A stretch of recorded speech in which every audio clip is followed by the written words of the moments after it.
members were involved. You were involved in that as well.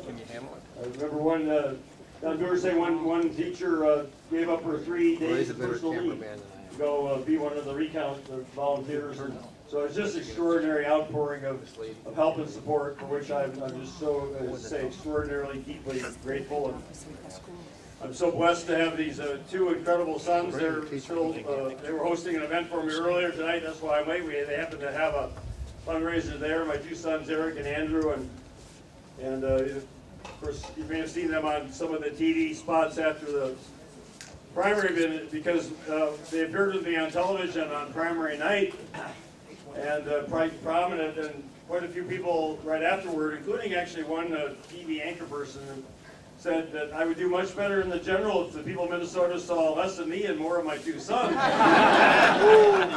how that goes, Tony, right? Tony's son and mine used to be classmates together, so they got into it. So they'd kill me if I told the story about Tony. That's why I'm glad they're not here. But they're getting out a lot, and we're sending them to the college campuses. Fortunately for both of them, they inherited their mother's good looks and intelligence, so I can be very proud of them than I am.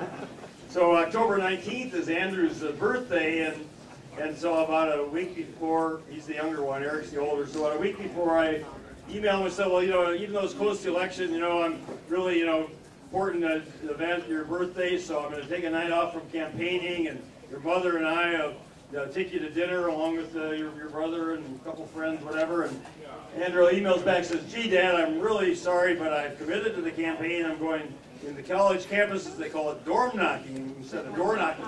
He says, I'm going dorm knocking that night on your behalf at the University of St. Thomas campus. So I email him back again, and I'm copying his older brother, saying, well, Andrew, I mean, that is just so heartwarming. You're giving up your birthday to go out dorm knocking on my behalf. And his older brother emails back and says, Dad, let's get real here. He's giving up having dinner with you and Mom in order to go knocking on co-ed's doors and saying, I want to go with Andrew. Yeah. So he inherited his mother's intelligence.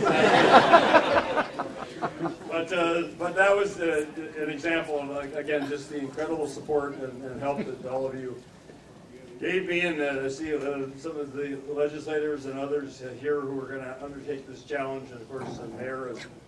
To get serious here, we got an enormous task ahead of us. A huge problem.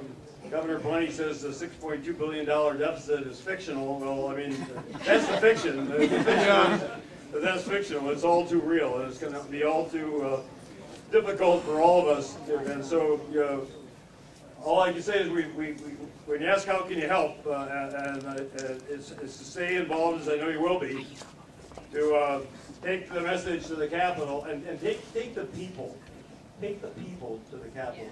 This fiction that 95% of the state budget goes to this tax-consuming monster called government is such a myth. When you know that half of it's going out for education, to help our students, for teachers, so we can have 5-day school weeks. I mean, in Minnesota, 4-day school weeks. Can you believe that? I mean, in Minnesota, so that we can make tuition affordable for our colleges and universities. So I don't have to, as I said back in Minneapolis a year ago, ask a steelworker friend, well, where are you sending your son to college? And he shakes his head and says, well, we can't afford to send him to the University of Minnesota. We have to send him out of state.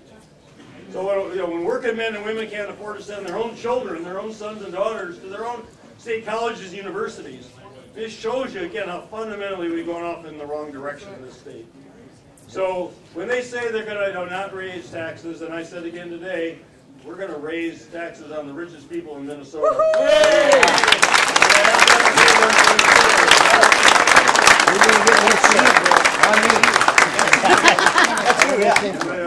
Some of the legislators say, well, that's dead on arrival. Well, they better expect another arrival the next day. Another arrival the day after that.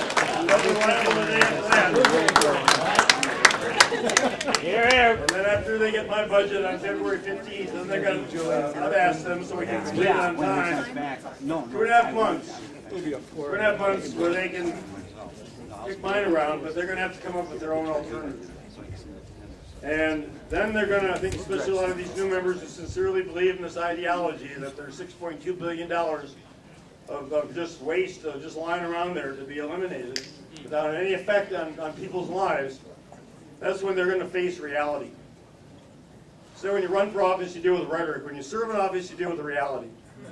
So for 2.5 months then, I invite you, in a sincere and respectful but engaged way, to bring all of your members, the people of Minnesota, before those legislative committees and make them face reality. Make them face the reality.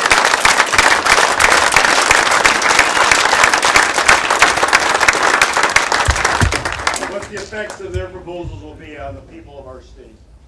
And on the services the mayor and others who work so dedicated to provide, and remind them, as the Department of Revenue says, for every dollar you cut in local government aids, property taxes go up by 67 cents. Just a basic, straightforward formula by the fiscal experts of the state. Every dollar you cut local government aids, every dollar you cut school aids, every dollar you cut county aids, property taxes go up by 67 cents. So not only are you cutting essential services to people and their children and their grandchildren, but you're raising the property tax, which is the most unfair, the most regressive tax in this state, on the people of this state. So when they tell you no new taxes, that's a myth. As we've seen in this state, under Tim Pawlenty, property taxes have gone from $4 billion to $7 billion. Talk about a bad business climate. Small businesses pay more property taxes than corporate tax or any other tax in the state. So you talk about a burden on people, as well as doing the damage.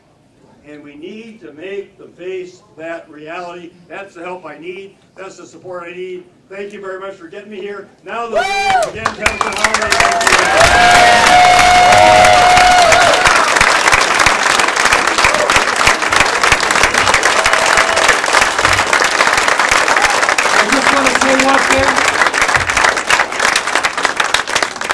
I don't need a microphone. Welcome to the House of Labor. All right. Yay.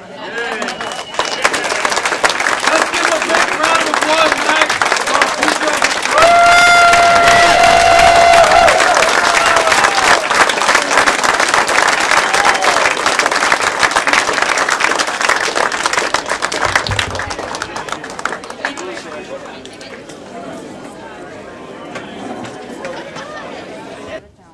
I said they asked the test whether you invite me back next year. You see.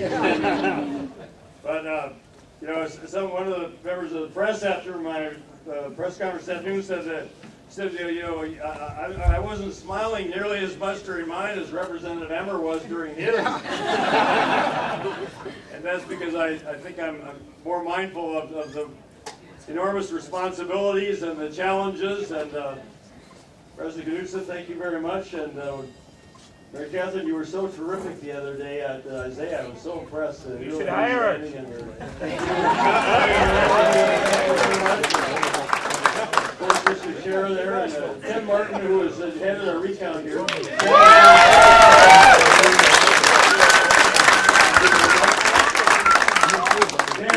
And stuck to Al Franken, who donated his. All of you here and your members.